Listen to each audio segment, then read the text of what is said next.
Primera de Pedro, capítulo 2, versículos 11 al versículo 25. Primera de Pedro, capítulo 2, versículos 11 al versículo 25.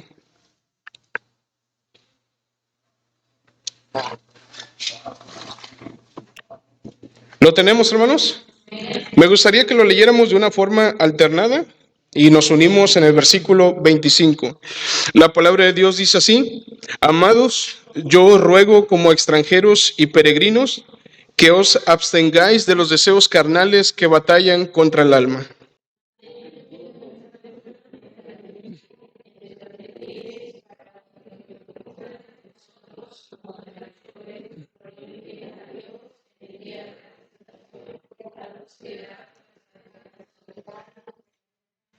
Por causa del Señor, someteos a toda institución humana, ya sea al rey como a superior,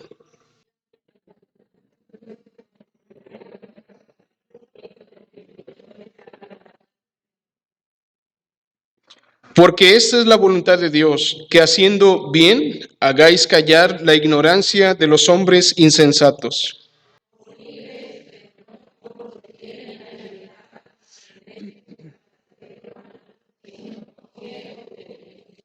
Honrad a todos, amad a los hermanos, temed a Dios, honrad al rey.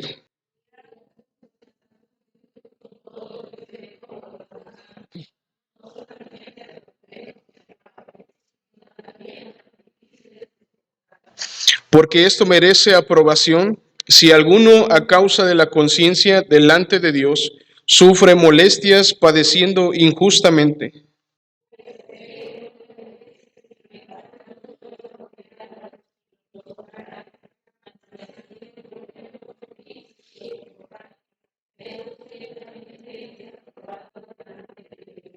Pues para esto fuisteis llamados, porque también Cristo padeció por nosotros, dejándonos ejemplo para que sigáis sus pisadas.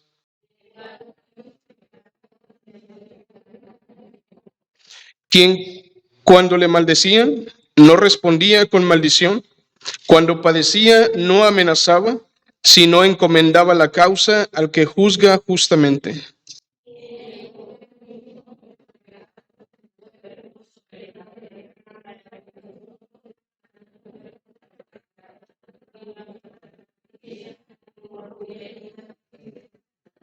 Unidos, porque vosotros erais como ovejas descarriadas, pero ahora habéis vuelto al pastor y obispo de vuestras almas.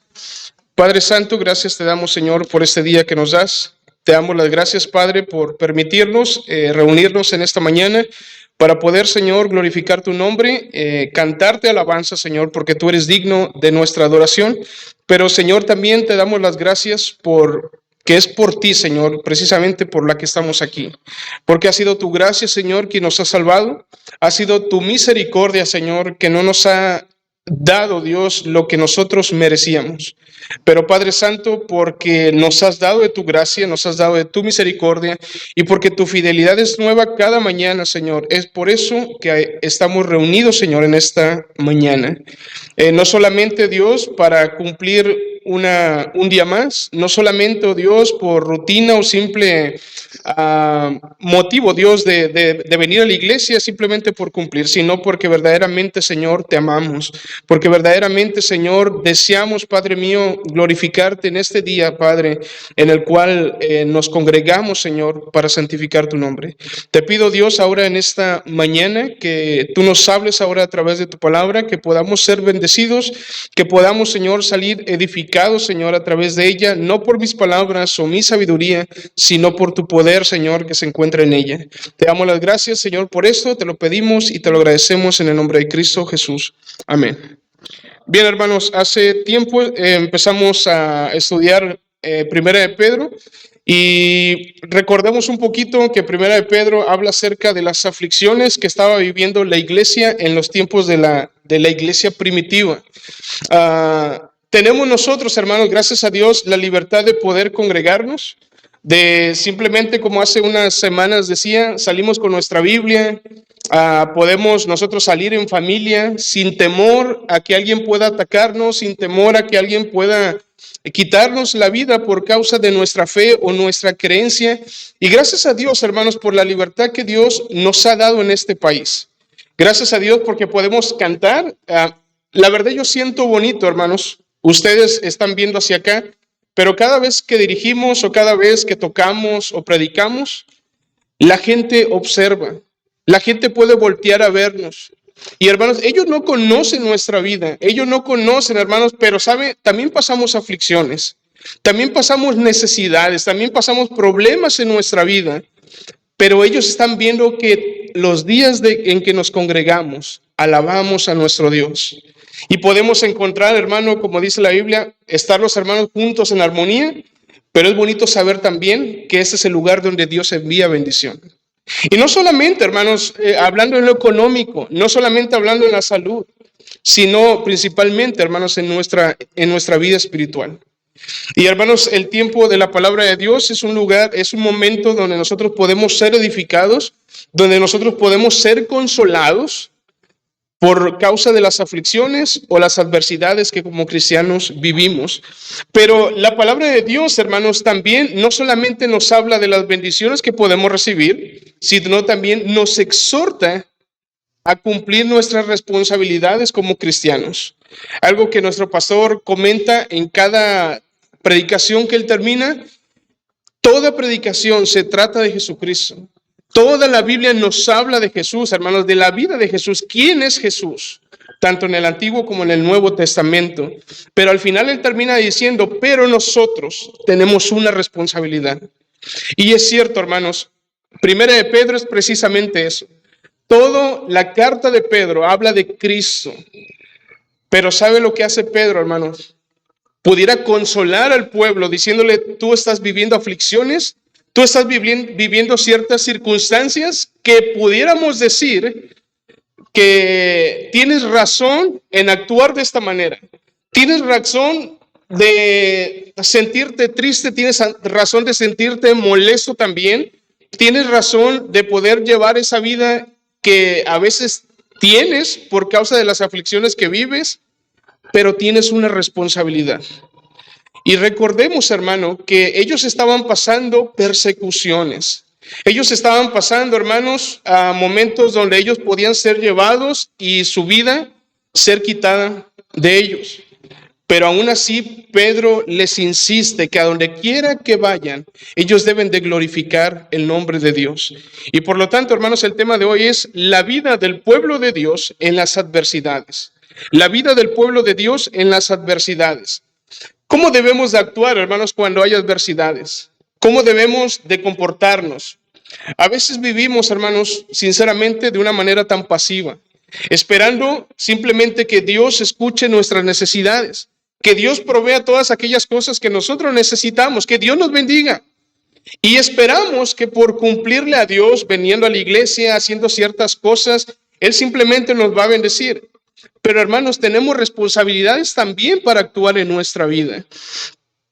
Quisiera hablar un poquito del contexto de Pedro. En aquellos tiempos ellos estaban siendo perseguidos por un emperador llamado Nerón. Ahora yo creo que a lo mejor hemos escuchado en la historia, en los libros de la escuela, donde se nos hablaba acerca de Nerón, este emperador que estuvo a cargo de Roma, del Imperio Romano. Y este hombre, yo creo que como todos, hermanos, si usted cree que hoy los gobernantes, los diputados, todos aquellos que andan en la política, a veces decimos, cuando andan ellos haciendo sus propagandas, todo bien bonito, prometen y quieren hacer muchas cosas y esperamos demasiado de ellos. Pero sabe, hermano, esto no es reciente. De hecho, Nerón también fue un hombre que al inicio de su reinado, él se presentó de una manera prudente, de una manera moderada, como un buen gobernador, como una persona que quería regir las cosas muy bien, pero con el paso del tiempo, él reveló su verdadero carácter, siendo un hombre sanguinario y cruel. ¿Y de qué manera podemos verlo, hermanos? En un arrebato de ira, en un arrebato de enojo, él se levantó y quemó gran parte del imperio romano. Existían cerca de 14 distritos y él quemó cerca de 3 distritos, simplemente por un enojo. Y ahora, ¿qué pasó? Bueno, alguien tenía que pagar y el chivo expiatorio fueron los judíos. Y como los cristianos estaban siendo relacionados con los judíos, los cristianos también la llevaron. Y entonces la persecución comenzó simplemente por un hombre cruel, por un hombre sanguinario que simplemente por capricho quiso hacer esto. Y lo que hace él es decir que los cristianos y los judíos fueron los que habían llevado a cabo ese incendio. Y lo que pasa ahí es que a partir de ese momento los cristianos comienzan a ser perseguidos. Y ahora Nerón acusó a los cristianos. ¿Y qué fue lo que hizo, hermano? No solamente los puso como los que habían hecho eso, sino que los condenó a muchos de ellos hasta la muerte. No solamente los culpó, sino que los condenó sabiendo que eran justos, sabiendo que eran personas, hermanos, que no lo merecían. Y hermanos, estamos hablando de un grupo pequeño que en realidad no hacía nada a nadie, que no hacían ningún mal, simplemente se congregaban en sus hogares, simplemente leían la Biblia, simplemente compartían del evangelio en sus casas, compartían el pan, pero ellos fueron culpables y por esa razón simplemente fueron llevados a la muerte y sufrieron castigos atroces. La tradición enseña, hermanos, que Pedro y Pablo fueron martirizados precisamente por este emperador. Recuerda, hay un pasaje en 2 de Timoteo 4:17, cuando dice Pablo que nadie se encontraba con él cuando fue llevado a juicio. Y dice, solo el Señor estuvo a mi lado. Pero dice él que fue librado de la boca del león. ¿Y quién cree, hermanos, que era ese león? Era Nerón. Ese hombre que pudo haberlo simplemente de la nada haber dicho, llévenlo a ser ejecutado, llévenlo a ser castigado.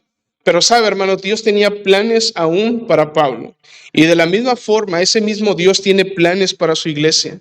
A pesar de que hay dificultades, a pesar de que hay cosas, hermanos, que nosotros vivimos en nuestra vida, Dios tiene planes para con nosotros. Y lo que Dios quiere, hermanos, primeramente que entendamos es que Él quiere una vida que glorifique a Dios. Dios quiere que nosotros llevemos una vida que glorifique a Dios.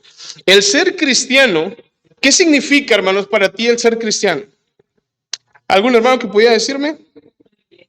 Es un privilegio, hermanos, ser cristiano. Seamos un poco más específicos, hermanos. Sí, son privilegios, una bendición, pero ¿qué es ser cristiano?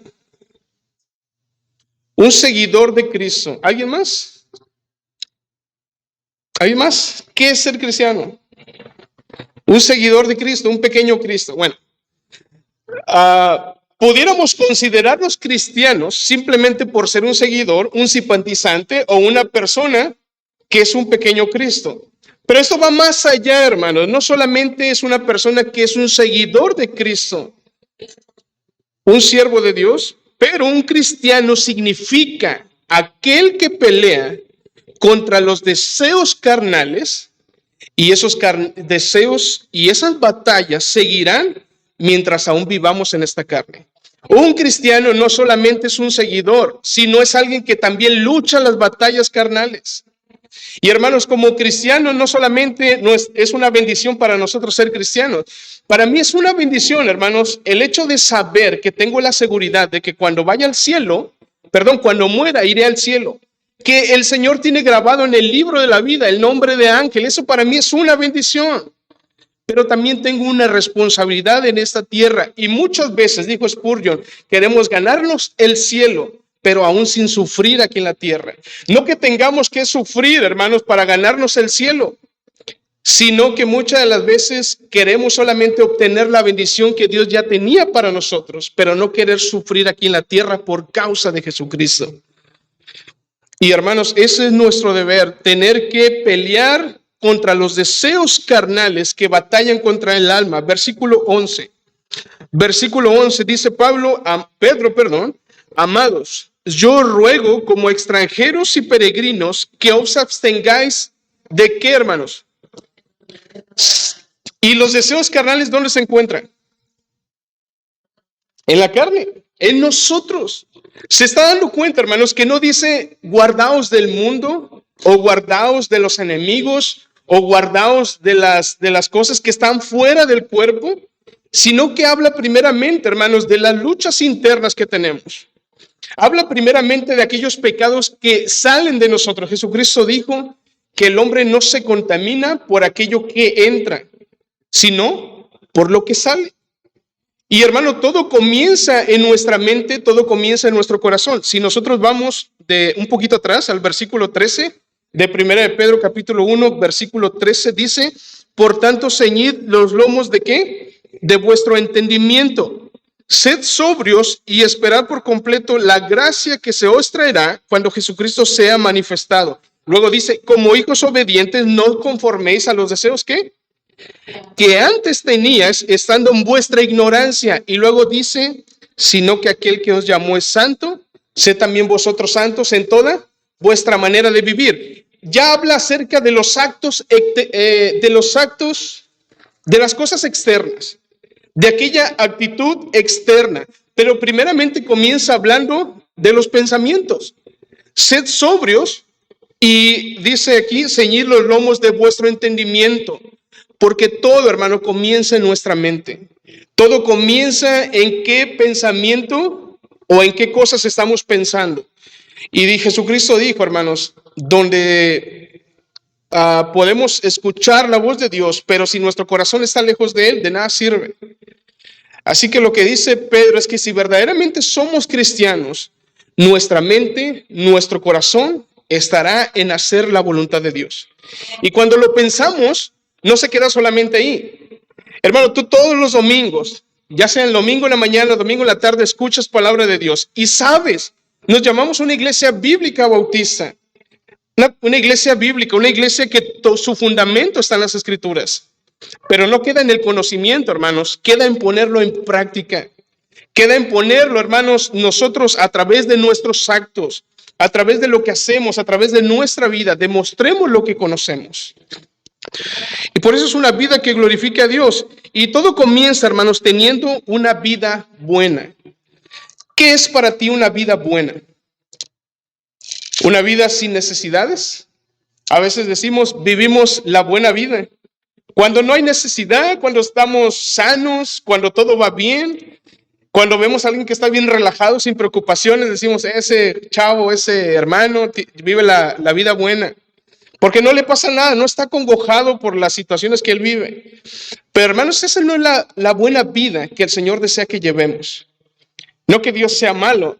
No quiere Dios que disfrutemos las bendiciones. Sí, Dios quiere que disfrutemos la bendición, pero la buena vida que Dios desea que llevamos, Pedro la enfatiza cuál debe ser. Y dice que es el comportamiento real de los cristianos. Una buena vida es el comportamiento real de los cristianos. Cuando viene la lucha interna en nuestra mente, en nuestro corazón, cuando Satanás nos tienta, cuando nuestra carne quiere guiarse de acuerdo a los deseos carnales, ¿cómo respondemos? Cuando eres tentado, hermano, o cuando algo te hace enojar, cuando algo te hace, hermanos, desesperarte, ¿cuál es tu reacción ante esas luchas internas, ante esos deseos carnales? No habla solamente de la sexualidad. No habla solamente, hermanos, cuando la persona está teniendo tentaciones en cuanto a la impureza. También habla, hermanos, del enojo. También habla, hermanos, de la ira. También habla, hermanos, de tu vocabulario, cómo te expresas. ¿Se da cuenta que a Dios le interesa todo lo que hacemos? No solamente lo que piensas, sino lo que haces. No solo lo que haces, sino también lo que hablas. No solamente lo que hablas, sino también lo que ves. Hermanas, aquí hay muchas hermanas que me dieron clases de niño. Y se acuerdan, hermanas, cuando cantábamos, Marco, me acuerdo que era uno de los que estábamos, Carlos. Pero cuando cantábamos, hermanos, cuidado, hay un corito, cuidado mis ojitos al mirar. ¿Qué más dice? Cuidado mi boquita al hablar. Gracias, hermana Tere, ¿qué más dice? Cuidado mis oídos, ¿al qué? Al oír. Cuidado mis manitas, Vicky, al tocar. Estaba dormida Vicky. Cuidado mis piecitos al andar. ¿Y cómo terminaba esto, hermanos? ¿Y qué hace Dios? ¿De los brazos cruzados? No le importa, no le interesa lo que tú hagas, Él simplemente te ve y es todo. Él quiere bendecirte nada más. Porque Dios arriba está. Y a todos, hermano, todos los que estamos aquí, a Dios todos los va a mirar. A Dios todo nos observa. Y Dios cuida nuestros pasos, Dios cuida todo lo que hacemos. Por lo tanto, le interesamos a Dios, hermano. Le interesa la forma en que tú actúas, si glorificas su nombre o no lo estás haciendo. Por lo tanto, es tan importante para nosotros que en este mundo consideremos, hermano, que somos simplemente extranjeros y peregrinos. ¿Estamos de qué? De paso solamente. Si tu preocupación, hermano, es tu trabajo, si tu preocupación son las cosas materiales de esta vida, déjame decirte que un día vas a morir y todo lo que tú hayas hecho, ¿quién se lo va a quedar? Nadie. Pero, hermanos, cuando nosotros tomamos cosas espirituales, las ponemos en práctica y glorificamos a Dios, todo esto traerá una recompensa espiritual en los cielos. Seremos galardonados por aquello que nosotros hicimos en esta tierra para glorificar el nombre de Dios. La palabra griega que se traduce para bueno, llevar una vida buena, no es tan simple como nosotros le daríamos un simple significado. ¿Qué significa ser bueno? Buscamos en un diccionario y es simplemente alguien que tiene bondad, pero desde una vista moral. Cuando nosotros consideramos a alguien, esa persona es buena porque tiene ciertas actitudes, no trata mal a las personas, no hace mal en estas cosas, pero cuando hablamos de una persona cristiana, para que alguien se refiera de ti como bueno, es que eres una persona que tiene una conducta honorable, que es pura, que tiene bondad, una bondad tan pura, una bondad tan excelente y una bondad que atrae. ¿Tú te has puesto a pensar, hermanos, o cómo se refieren las personas de ti? Cuando tú sales, a veces yo me he puesto a pensar, no sé si alguna vez haya gritado, no me acuerdo, y que la gente me haya escuchado, y que cuando salga a la calle los vecinos me digan, ay, ahí sale el gritón de la casa tal. Ahí sale el que dice puras groserías. Allá sale aquella persona que dice que va a la iglesia, pero pues con su vida no demuestra lo que es. Mira, allá está saliendo aquel que siempre lo escuchamos discutir con su esposa, con su esposo. Allá va aquel que en las noches llega con otra mujer. Allá va aquella que llega con otro hombre. Hermano, ¿cómo habla la gente de ti? A veces nos ponemos, la gente de hoy en día dice, fíjese, la gente de hoy en día dice, a mí no me importa lo que la gente piense de mí. Mientras mi conciencia esté bien, yo estoy tranquilo. ¿Ha escuchado eso? ¿O lo ha visto en Facebook? Hermano, es común ver personas que hacen eso.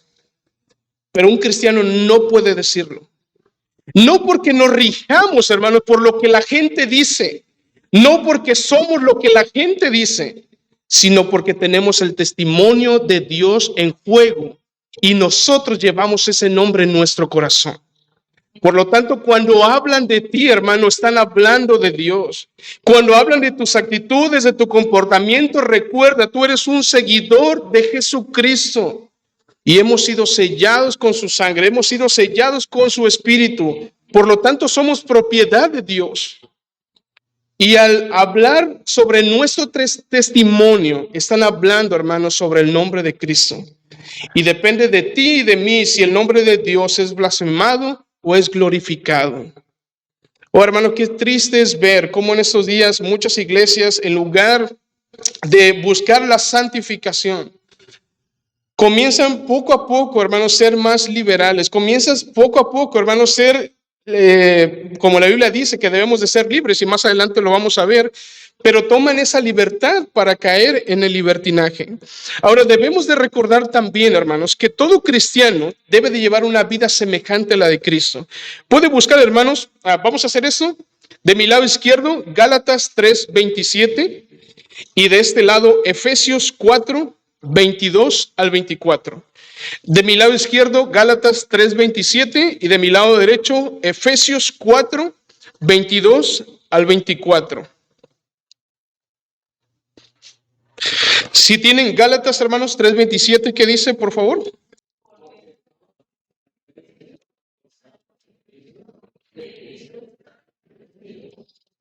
¿Y qué dice Efesios?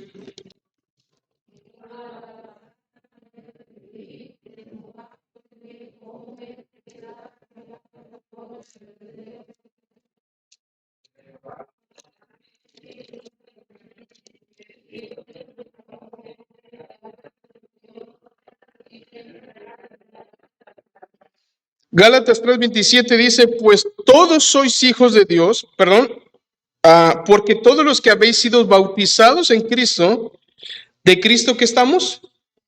Revestidos. Hermano, no estás revestido de ti, por muy bonito que quieras vestirte y ser único por tu forma de vestir.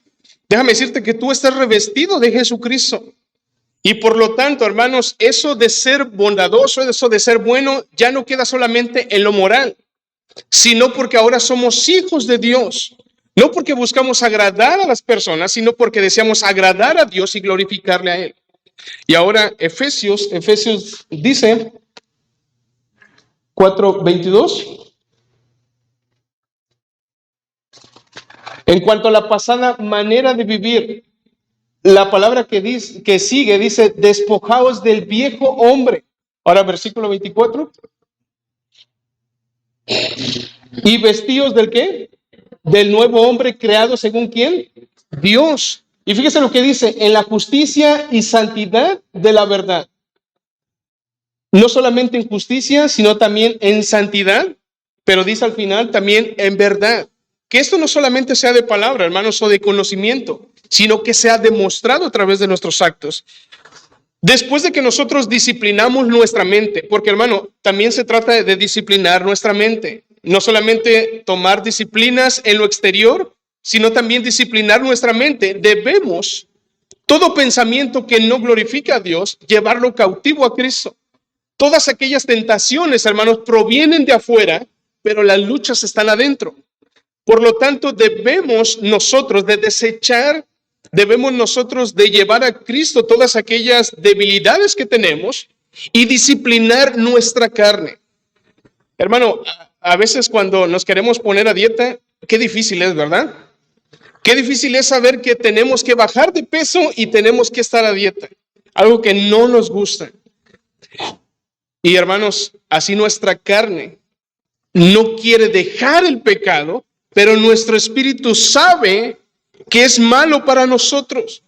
Por lo tanto, debemos disciplinar nuestra carne, sujetar nuestra carne al Espíritu Santo, para que el Espíritu Santo vaya guiando nuestra vida y entonces así reflejar no solamente un cristiano con una disciplina interna, sino también un cristiano con una disciplina externa, con una disciplina que glorifica a Dios. Y la manera en que debemos de vivir es una manera santa. Y lo vimos en el versículo 15. Y nuestra manera de vivir también debe de ser buena, una conducta en Cristo. La siguiente cosa, hermanos, no solamente una vida que glorifica a Dios, una vida buena, sino también una vida honesta. Una vida honesta. Primera de Pedro capítulo 2, versículo 12 dice, manteniendo buena vuestra manera de vivir entre los gentiles, para que en lo que murmuran de vosotros como de malhechores, glorifiquen a Dios en el día de la visitación, al considerar vuestras buenas obras. Cuando hablamos de honesto, muchas veces lo relacionamos con aquella persona, un ejemplo, cuando a alguna persona se le cae algún dinero, algún objeto de valor, cuando no lo devolvemos, vimos que cayó y decimos bendición de Dios y lo tomamos sabiendo que no es nuestro, estamos siendo deshonestos. Pero al dárselo, al devolvérselo, entonces decimos, fuiste honesto con lo que hiciste. ¿O alguna vez te han dado cambio de más, hermano? En muchas ocasiones, varias veces somos tentados, ¿verdad?, a no regresarlo, pero no, recordamos que somos cristianos y tenemos que regresarlo. Pero hermanos, ser honesto es más que esa actitud. Ser honesto es más que hacer simplemente eso de devolver. Escuche, ser honesto habla de comportarse de una manera coherente entre lo que dices y lo que haces. Ser honesto es tener un comportamiento coherente con lo que dices y con lo que haces.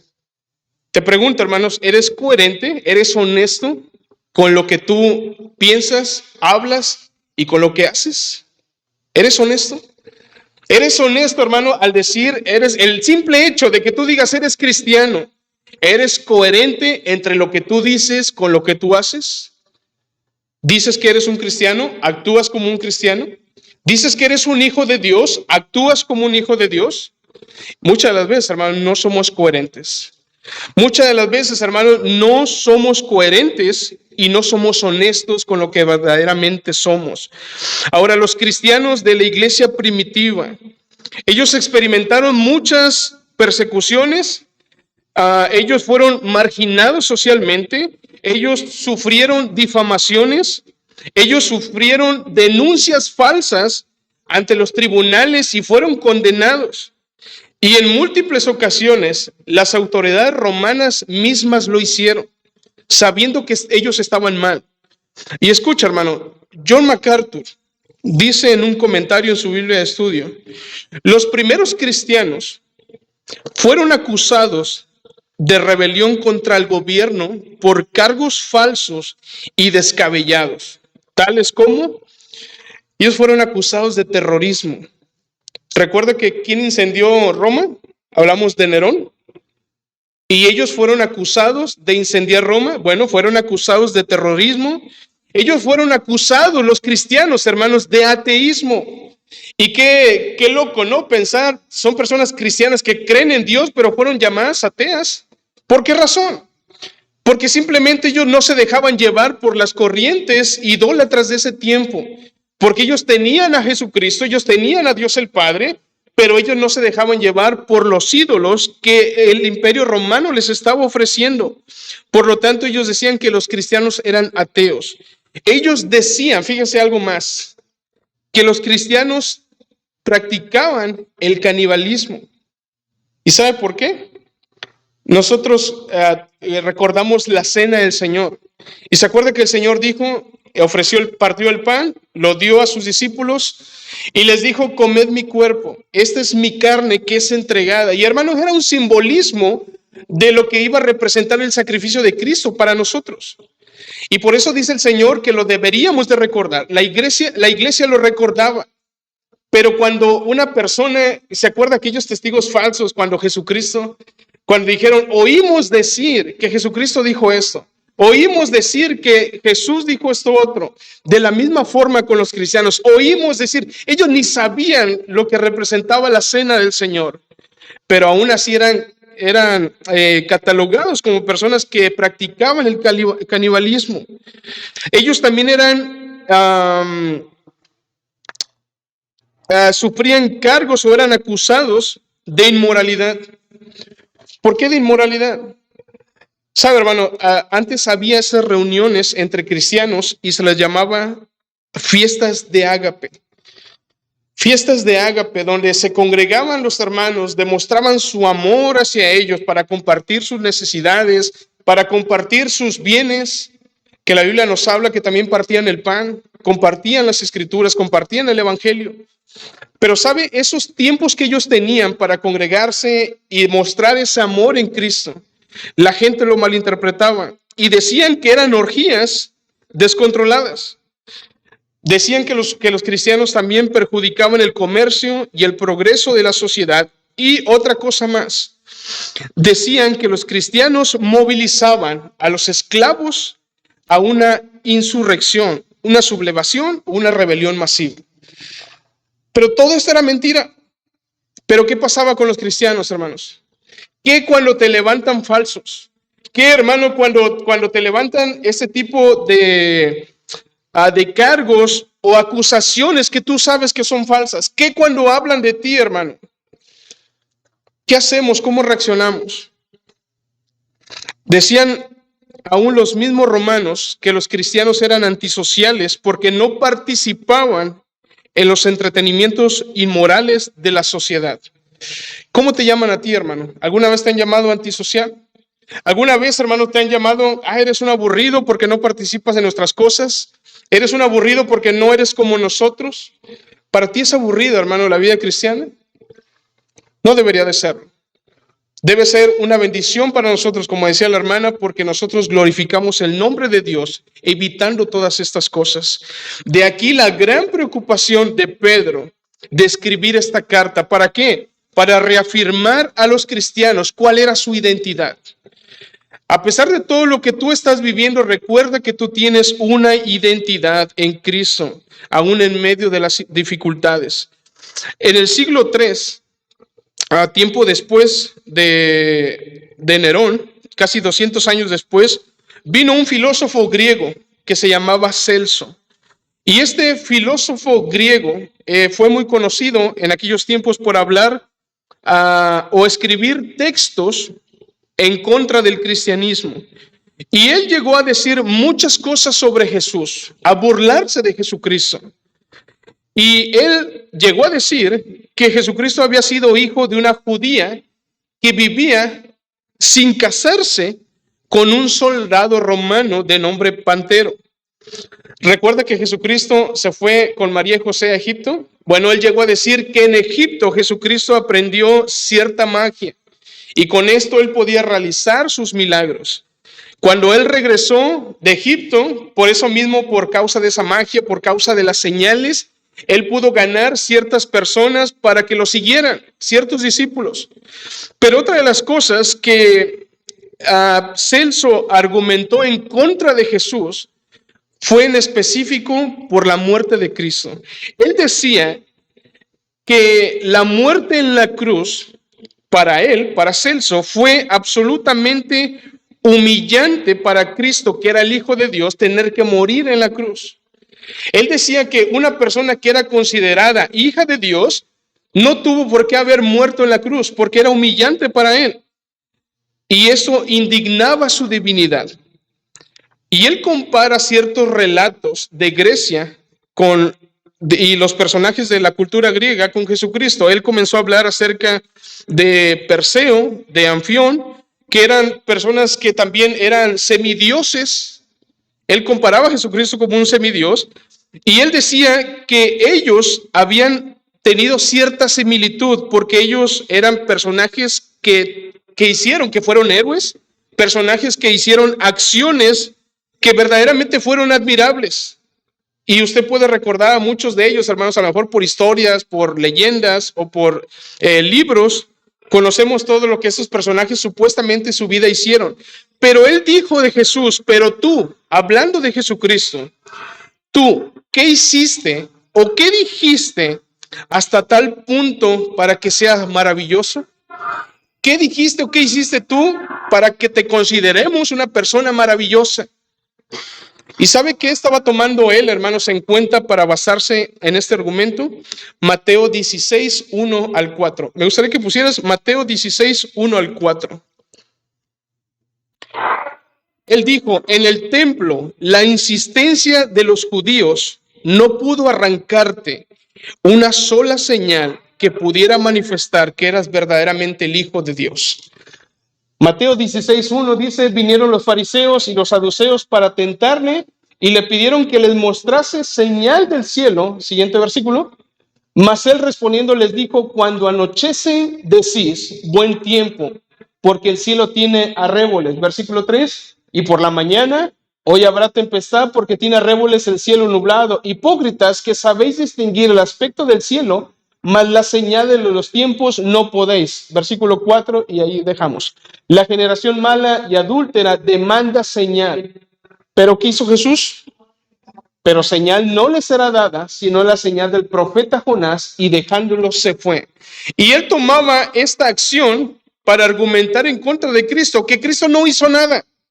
No hiciste ninguna señal, no dijiste nada bueno para decir que eras el Hijo de Dios. Pero sabe, hermano, tenemos aquel que dio su propia vida por nosotros. Tenemos aquel, hermanos, que resucitó al tercer día. Y tenemos ahora esa garantía de que por Él tenemos esa entrada al cielo. Y creemos en Jesucristo, creemos en lo que Él ha hecho. Y Celso intentó acusar a los cristianos que eran ignorantes en creer en este hombre, que eran necios aún al dar su propia vida por causa del nombre de Cristo. Él los acusaba de ser supersticiosos en que Jesús era el Hijo de Dios. Pero sabe, hermanos, algo que nunca pudo contradecir Celso era que los cristianos algo que no pudo acusar Celso a los cristianos es que ellos fueran inmorales. Su vida pudo callar la boca de Celso. Aunque Celso les llamara, como muchas personas ya cuando no pueden con los cristianos o no pueden cuando les compartes del evangelio, eres un ignorante, eres un necio, eres un supersticioso. Pero tu vida, hermanos, es la que va a dar testimonio de lo que verdaderamente somos. Así que los judíos o los cristianos, pudieron ser atacados de muchas maneras, pero su vida siempre mantuvieron una conducta apropiada.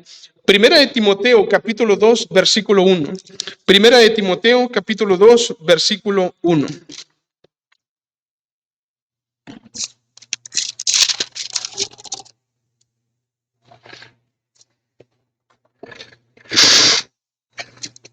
En todos lados, hermanos, siempre vamos a ver cómo el gobierno, las leyes actúan injustamente, no solamente en contra de los cristianos, sino también en contra de cualquier persona, del ser humano.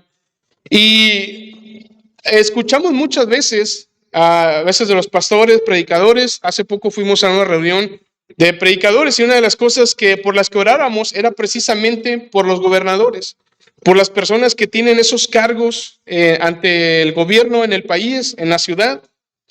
Y está bien orar por cada uno de ellos. De hecho, ahí lo vamos a ver. Dice Pablo en el capítulo 2, versículo 1, exhorto ante todo que se hagan ¿qué? Rogativas, oraciones, peticiones y acciones de gracias. ¿Por quiénes? Por todos los hombres. ¿Por quiénes más? Por los reyes y por todos los que están en eminencia, para que vivamos quieta y reposadamente en toda piedad y honestidad.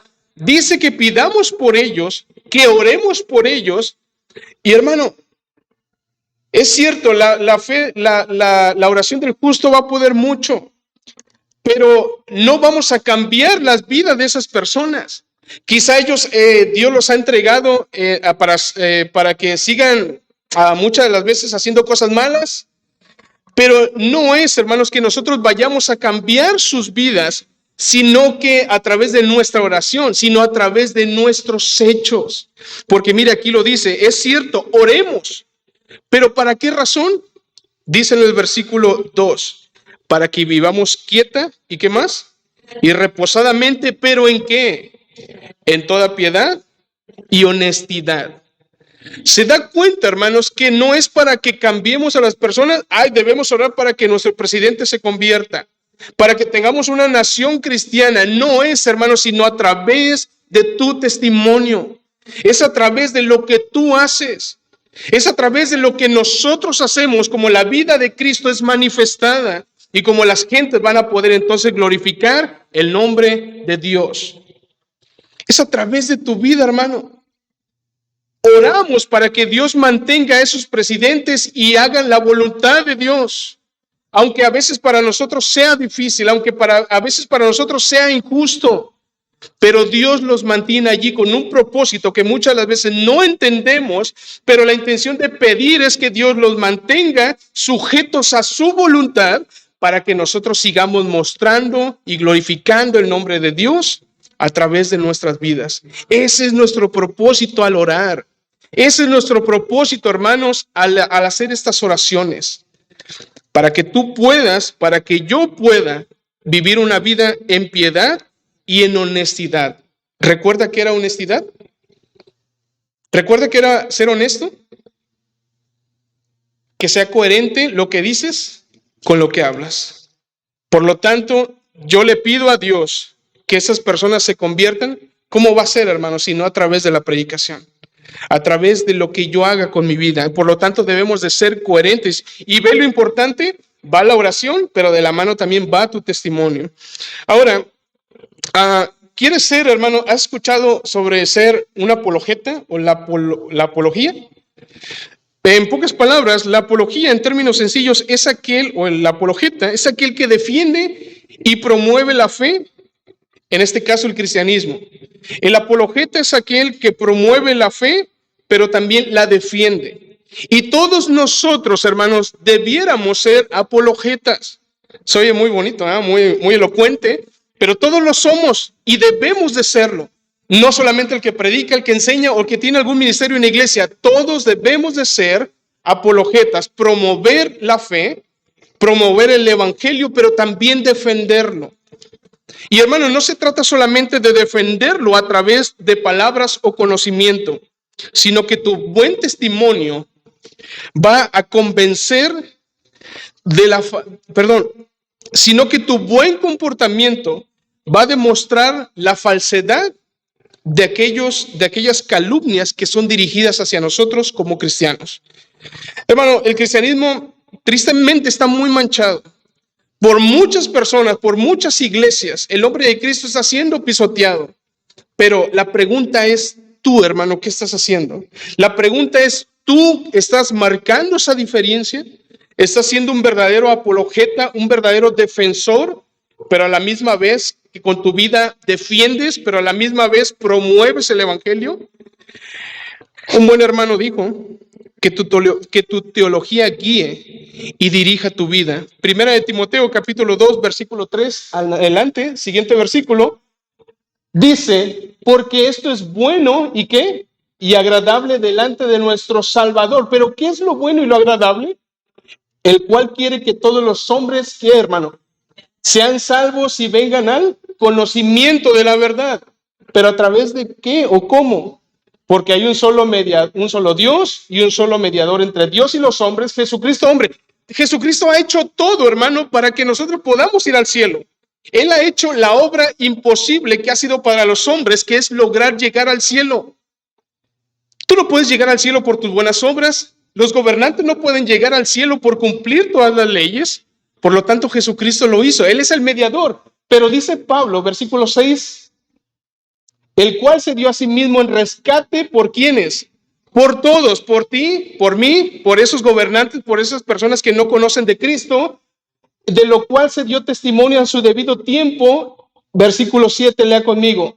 Para esto yo fui constituido predicador y apóstol. Digo verdad en Cristo y no miento, y maestro de los gentiles en fe. ¿Y cómo termina? ¿Y en qué? En verdad. Él tenía fe, como muchos de nosotros tenemos ese conocimiento y esa fe en Dios. Pero su fe no solamente, hermanos, era en pensamiento, sino que también era coherente su fe con lo que él vivía. Y era coherente, hermanos, que él mismo fue constituido a través de Cristo como un predicador y un apóstol. Así como nosotros, hermanos, quizá no somos apóstoles, pero en cierta forma somos enviados a este mundo a anunciar las virtudes. ¿Puede terminar conmigo? A anunciar las virtudes de aquel que os llamó de las tinieblas a su luz admirable. Quiero pensar que no lo recordaba. Hermano, para eso fuimos llamados, para anunciar las virtudes de aquel que nos llamó de las tinieblas a su luz admirable. Para eso fuimos constituidos como Pablo, predicadores y enviados para predicar la verdad de Jesucristo, no solamente en conocimiento, sino también en palabra. Y volvemos a primera de Pedro, versículo 12. Manteniendo buena vuestra manera de vivir entre los gentiles, para que en lo que murmuran de vosotros como de malhechores, glorifiquen a Dios en el día de la visitación, al considerar vuestras buenas obras. Por eso Pedro decía esto: hablan de ustedes como si fueran malhechores, dicen que ustedes son terroristas, dicen que ustedes practican el canibalismo, que ustedes son ateos, no importa lo que digan. Y eso no está contrariando, hermanos, lo que hace rato había dicho. La gente puede hablar de ti, pero qué mal cuando es cierto. Pero aún y cuando sabes tú que lo que dice no es cierto, tú sigues practicando la verdad. Sigue glorificando a Cristo en tu vida, sigue haciendo lo que es correcto. Sé honesto. Ahora, habla aquí de una visitación y hay tres significados para esta palabra. Se habla acerca del juicio final, cuando Dios traiga a los gentiles a juicio, o también habla acerca de la providencia de Dios atrayendo a los gentiles al conocimiento del evangelio, o también habla acerca del cuidado de Dios hacia su pueblo en medio del juicio divino, y así los gentiles glorificarían a Dios. Pero yo me apoyo más a que es la providencia de Dios. Cuando Dios alumbre el corazón, cuando Dios alumbre la mente de los inconversos y puedan darse cuenta, este es el verdadero cambio que Dios ha hecho en sus vidas, y entonces ellos vengan al arrepentimiento, porque decíamos hace rato en Primera de Timoteo, para que ellos conozcan a Dios. El siguiente punto, hermanos, que vamos a ver es un deber que glorifica a Dios. Un deber que glorifica a Dios. Versículos 13 al versículo 18. Dice, por causa del Señor, someteos a toda institución humana, ya sea al rey como a superior, ya a los gobernantes como por él enviados para castigo de los malhechores y alabanza de los que hacen bien. Ahora, nuestra responsabilidad como creyentes maduros es orar, como decíamos hace un momento, por los que están en autoridad, pero también debe de haber coherencia. Voy a orar por aquellos que están en las autoridades para que estén sujetos a la voluntad de Dios, pero también, hermanos, debemos de orar para someternos nosotros. También debemos de someternos y por lo tanto debemos de llevar una vida sometida. El término griego que se usa para someter era a menudo relacionado con un término militar, que significaba someterse bajo el mando de un líder, tomando una actitud voluntaria de cooperación y confianza en una figura de autoridad. Muchas de las veces era pensado como que someterse era humillarme, dejarme pisotear por las personas que ellos tengo que obedecer simplemente porque sí, si no me va a ir mal.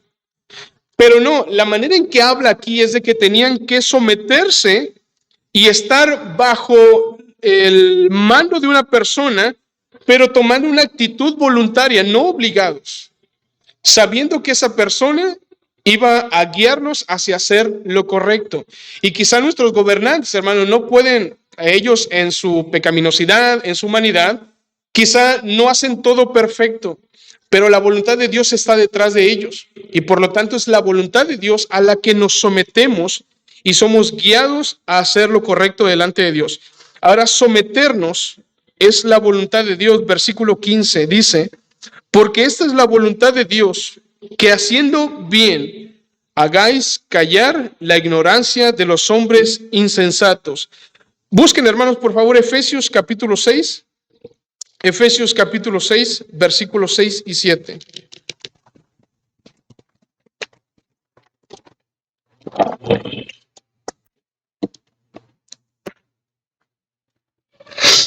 Efesios capítulo 6, versículos 6 al 7. Pueden leerlo conmigo, hermanos. Dice, no sirviendo al ojo como los que quieren agradar a los hombres, sino como siervos de Cristo de corazón, haciendo la voluntad de Dios, sirviendo de buena voluntad como al Señor y no a los hombres. Hermanos, ¿te cuesta sujetarte ante las autoridades?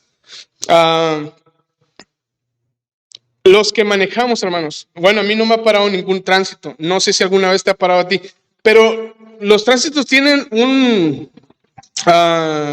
yo creo que tenemos todos algo contra ellos, ¿no? Porque a veces no me pasé el alto o a veces no hicimos nada en realidad. Pero simplemente por ir por una mochada o sacar algo ellos, pues a veces nos paran. Pero hermanos, si verdaderamente tú hiciste algo, o tomaste algún incidente, y a veces lo que hacen es algo muy común cuando ellos llegan a pedirte tu tarjeta de circulación. ¿Qué es lo primero que decimos? Vamos a Martín, yo sé que como que quieres decir algo. Cuando nos piden la tarjeta de circulación, ¿qué decimos? ¿La das?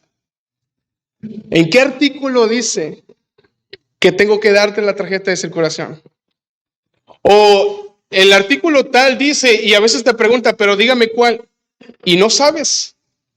No sabes, hermano, simplemente porque no quieres acatar, simplemente porque nos molesta que hayan hecho algo injusto. O hermanos, últimamente salió lo del cubrebocas. ¿A cuánto pasaba que a lo mejor ya no lo querías usar? Y te entrabas a algún lugar y te decían el cubrebocas y ya no lo traías y que decías, ya por no traerlo tengo que dar doble vuelta y te enojas con la persona. ¿Por qué si en otros lados ya no dejan usarlo? ¿Por qué aquí sí? Y hermano, por cualquier cosa, aún por más mínima, ¿se da cuenta cómo nos molestamos por la autoridad? ¿Se da cuenta cómo nos cuesta, hermanos, sujetarnos y someternos ante las autoridades?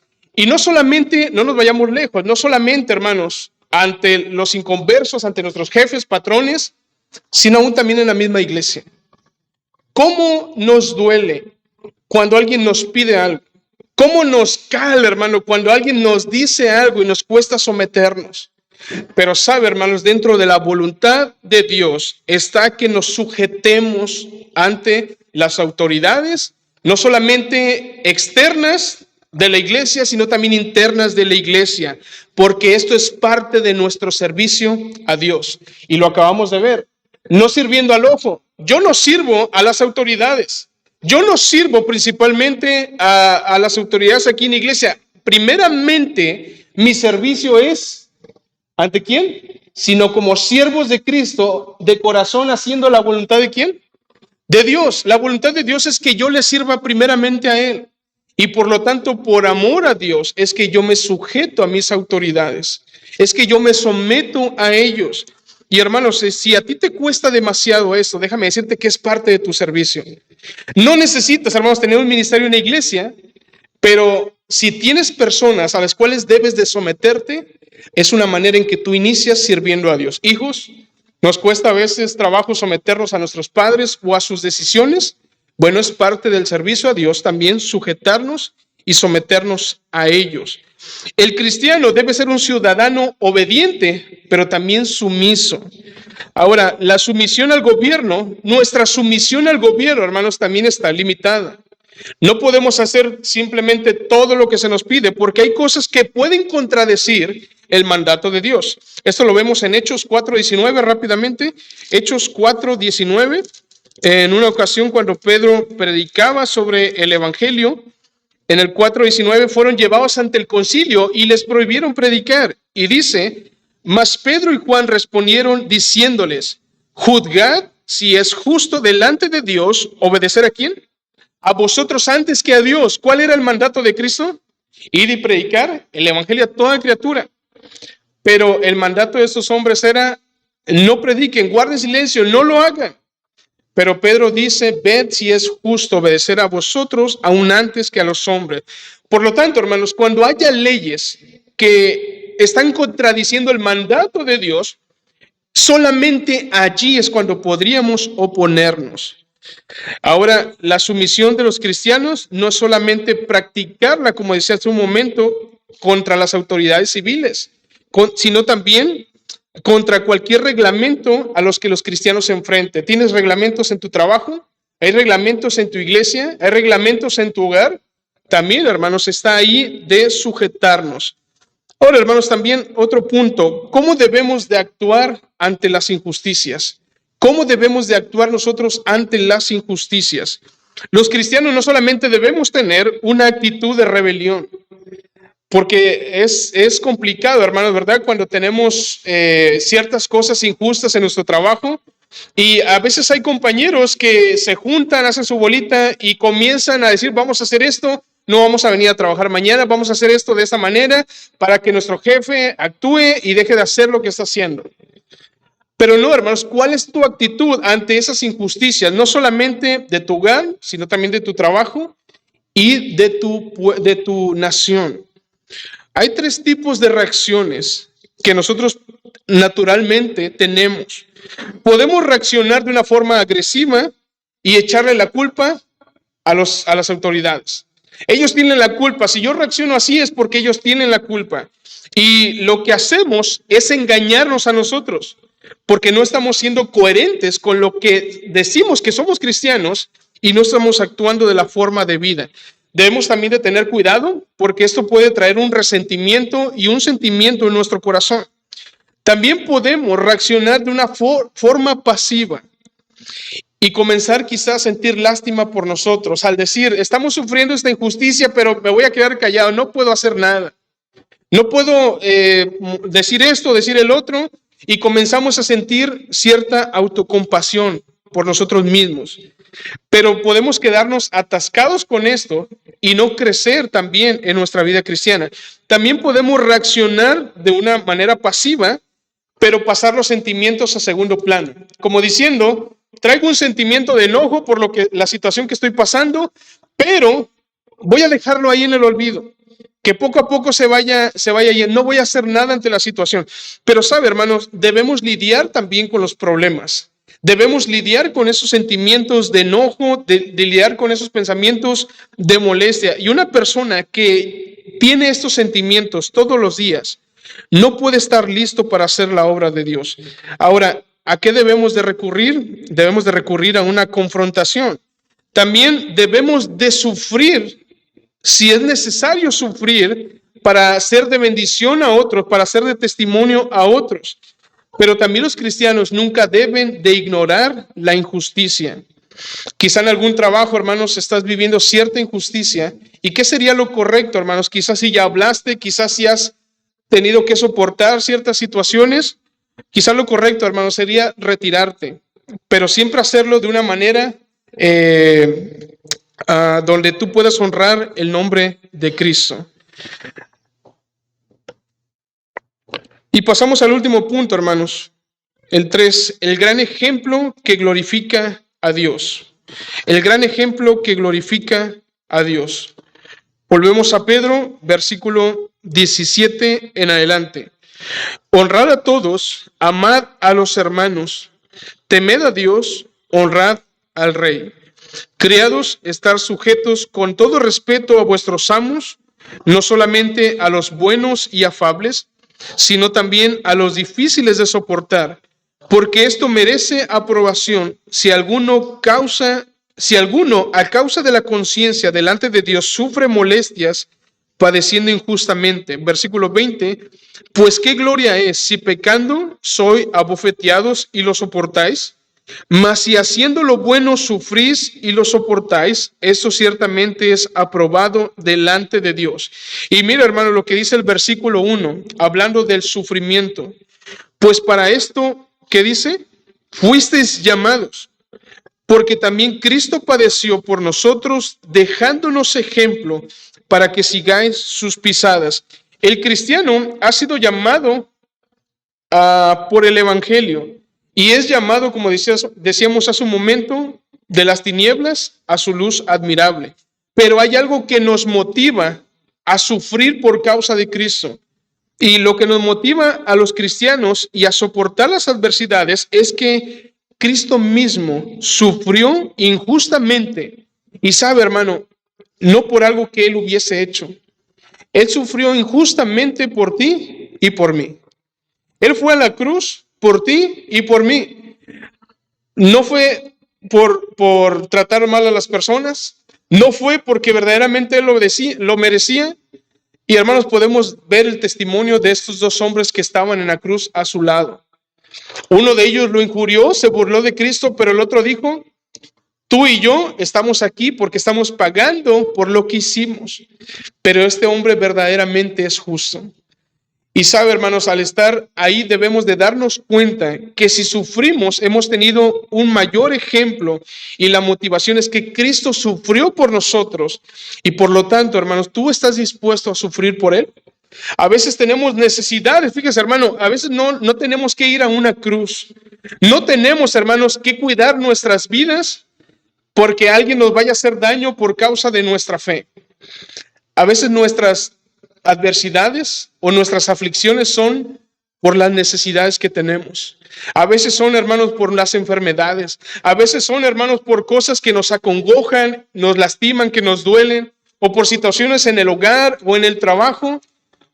Pero sabe, así como Dios tenía cuidado de esta iglesia, de cuidar de sus vidas, Él sigue teniendo cuidado de nosotros. Él sigue teniendo cuidado de ti, hermanos. Así que tu motivación debe ser que Cristo padeció por ti. Hoy en día en algunas iglesias predican sobre que Cristo padeció para que tú no sufrieras. Cristo padeció para que tú no padecieras, pero no es así, hermano. Jesucristo sufrió y nos dejó ejemplo para que nosotros también suframos por su nombre. Los creyentes debemos de estar nosotros dispuestos a sufrir y participar de los sufrimientos de Cristo. Busque, hermano, por favor. Vamos a hacer lo mismo que hace rato. De este lado, Hebreos capítulo 2, versículo 10. Hebreos capítulo 2, versículo 10. Y de este lado, primera de Pedro 4:14. Hebreos 2:10 y primera de Pedro 4:14.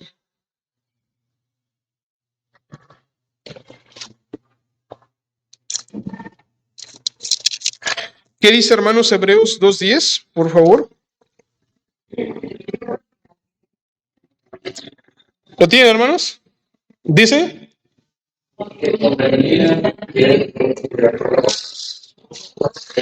Hebreos 2:10.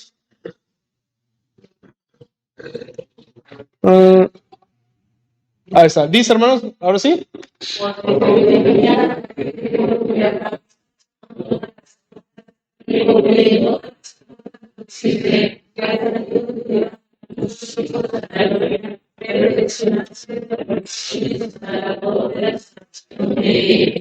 Dice que las aflicciones perfeccionaron a Cristo. Así que las aflicciones también nos perfeccionan a nosotros. Y más adelante, Pedro va a confirmar esto en el capítulo 5. ¿Qué dice ahora primera de Pedro 4:14, hermanos?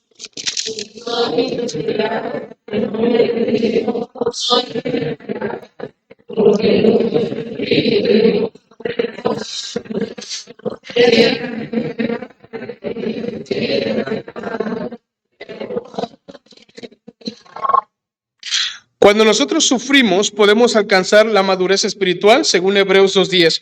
Pero cuando nosotros sufrimos también, hermanos, podemos obtener la bendición de Dios. ¿Lo cree usted? ¿Cree que puede obtener la bendición de Dios cuando sufrimos? Aquí lo dice en el 14, porque el glorioso Espíritu de Dios, ¿qué hace? Reposa sobre nosotros.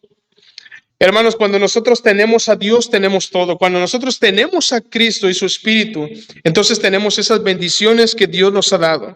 Él nos permite ayudar a crecer en la vida cristiana y también a través del sufrimiento nosotros podemos ministrar, dando vida y ánimo también a otros.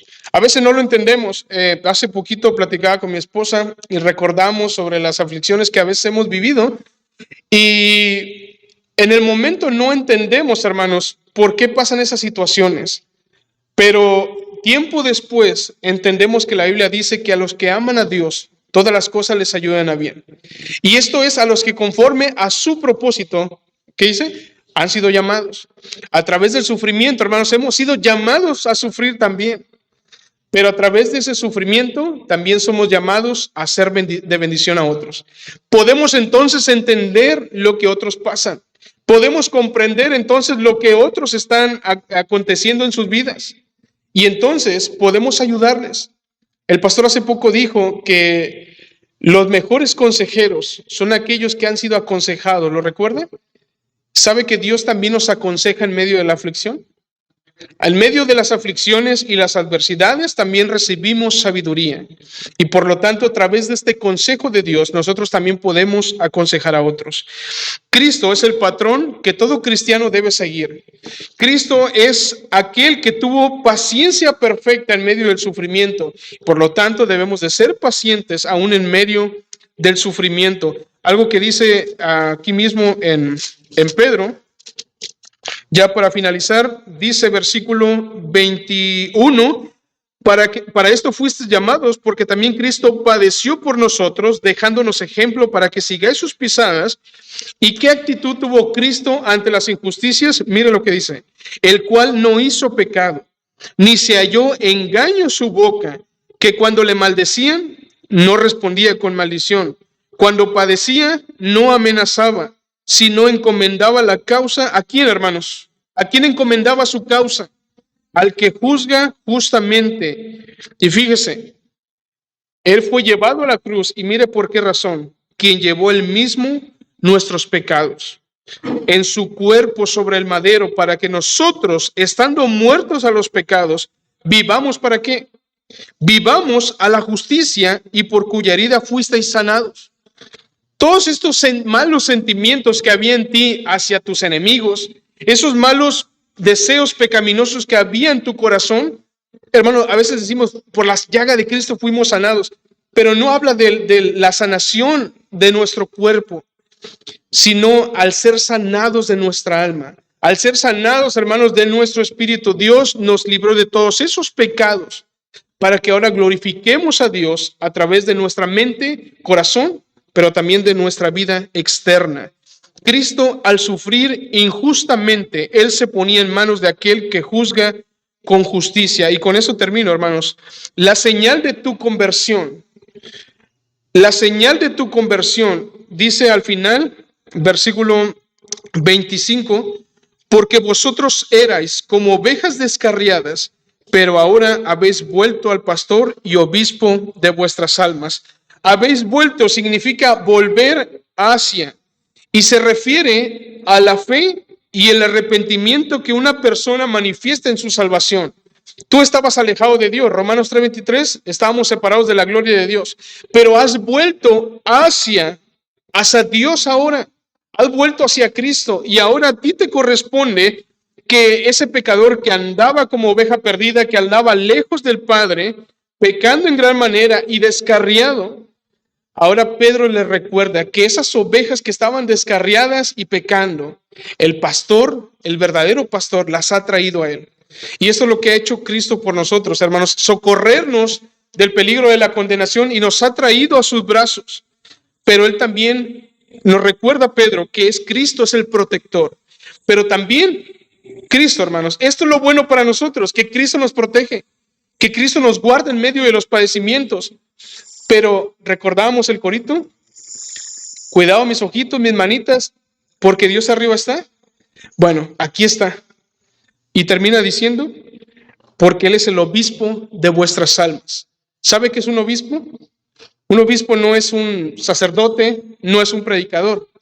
Un obispo, hermanos, es alguien que supervisa, alguien que vigila, que está cuidando los pasos de alguien más. Él está ejerciendo, hermanos, su cuidado para nuestra provisión en cuanto a las cosas materiales como pastor, pero como obispo también está cuidando, hermanos, nuestros pasos, que vayamos glorificando su nombre en nuestra vida. Hermano, ¿hay preocupaciones en nuestra vida? Yo los tengo, pero confiamos en que Jehová es nuestro pastor y nada nos faltará. Pero también tenemos un obispo que guía nuestra vida, que cuida nuestros pasos para que su nombre sea glorificado a través de nuestra vida. Vamos a orar, hermanos. Padre Santo, gracias te damos, Señor, por este tiempo. Te damos las gracias, Señor, por tu palabra. Señor, gracias, Padre, porque podemos, Señor, también ver a través de ella cómo debemos, Señor, andar en nuestra vida cristiana. A veces hay cosas, Señor, que se nos olvidan, cosas, Padre mío, que las pasamos por alto. Y Dios, a veces nos preocupamos tanto, Dios, por la situación que hay en nuestro país, en el mundo, por ver, Señor, cómo los gobernantes se mueven, Padre, ver cómo algunos hacen esto, algunos hacen otro, y tememos por estas decisiones. Pero tú tienes el control, Señor. Nosotros debemos orar para que la decisión de cada uno de ellos esté tomada, Señor, bajo tu voluntad. Pero nuestra obligación es también, Padre Santo, vivir en honestidad y en piedad. Que puedan ver el nombre de Dios glorificado, sea cual sea la decisión que ellos tomen. Nuestra seguridad debe de ser, Padre mío, que todo fue hecho de acuerdo a tu voluntad. Y quizá podamos pensar que las decisiones que toman son peligrosas. Pero vuelvo a repetirlo, nuestro deber, Señor, es ser honestos, concordar, Señor, lo que hablamos con lo que hacemos, ser coherentes y glorificar tu nombre, recordando que Cristo también padeció por causa de nosotros. Ahora nosotros también, Señor, debemos de padecer por ti. Y debemos tomar en cuenta, Señor, que tú eres nuestro pastor, quien cuida de nosotros, quien nos da conforme a nuestras necesidades todo aquello que necesitamos, pero que también también vigila nuestros pasos, que cuida nuestro andar espiritual en esta tierra y que vela por nosotros. Te damos las gracias, Señor, por todo esto. Te lo pedimos y agradecemos en el nombre de Cristo Jesús. Amén. Que el Señor los bendiga, hermanos.